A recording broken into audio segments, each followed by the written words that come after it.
Kenya's politics has always been controversial. From the very beginning after independence, it was clear that power here would never be free of drama, betrayal, and endless debates. The moment Jomo Kenyatta became the first president, politics already started showing its messy side. Land allocation became the first big controversy.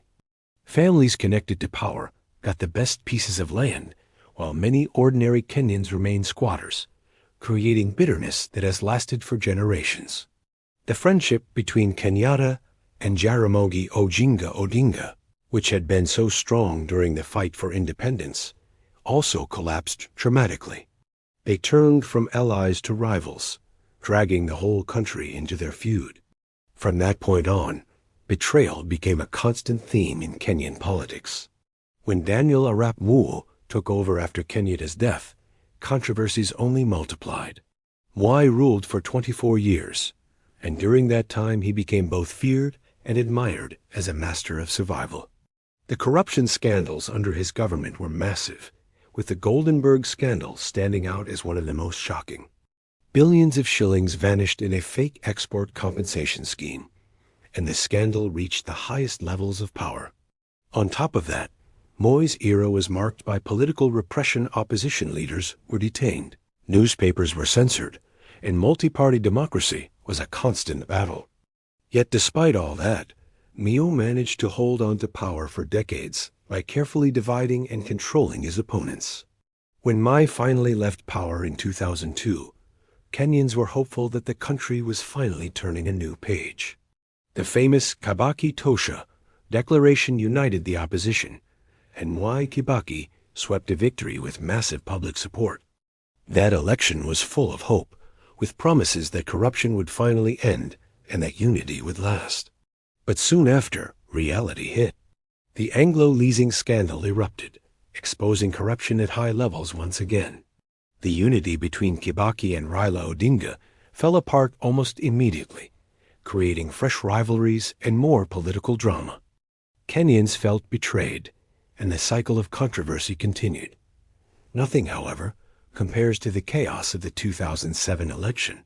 This was one of the darkest moments in Kenya's history. The disputed results between Kibaki and Raila led to widespread violence that shook the nation to its core.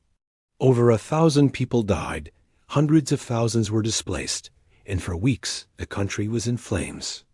That controversy was not just about numbers. It exposed deep divisions in society, fueled by ethnicity and political betrayal.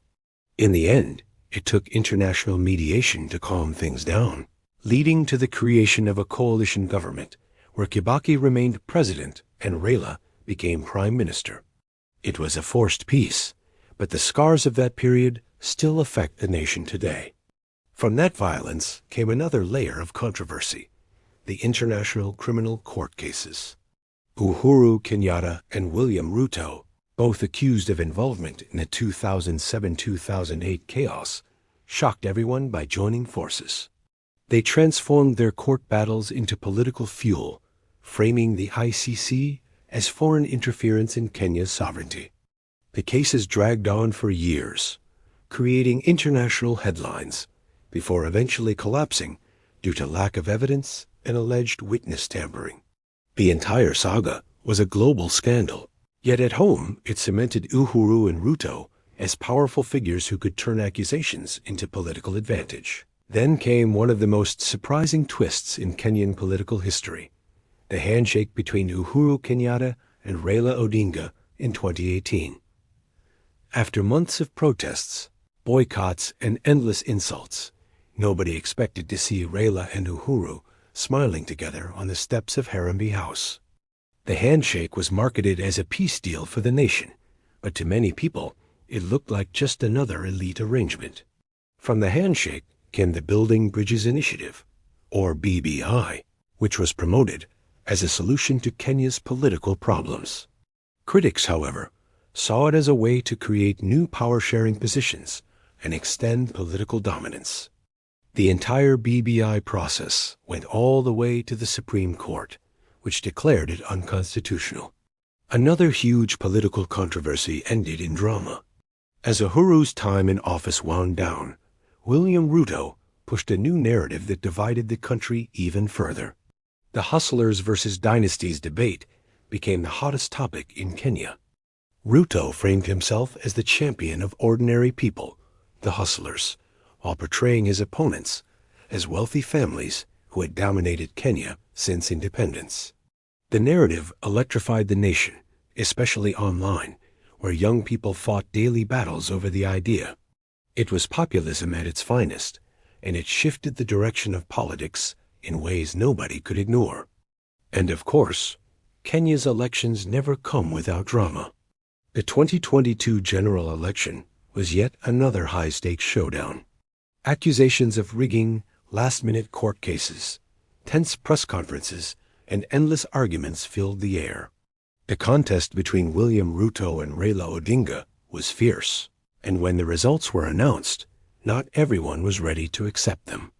Once again, Kenya found itself caught in legal disputes, petitions, and uncertainty. But in the end, the Supreme Court upheld Ruto's win, and the country had to move on, even as opposition protests and disputes continued. Now here we are in 2025, and the controversies have not stopped. From debates over government appointments to accusations of corruption in new projects, from opposition rallies to heated social media wars, Kenyan politics is still the same game of power, survival, and betrayal. Every day there's a new headline, a new scandal, or a new alliance that shocks the country. And the sad reality is, while leaders play their games, ordinary people continue to struggle with rising costs, unemployment, and broken promises. Looking back at all these controversies, from independence to today, one thing is clear. Politics in Kenya is not just about governance. It's about personalities, survival, betrayal, and constant drama. It's our number one national sport. You can ignore football, you can ignore wrestling, but you can never ignore politics.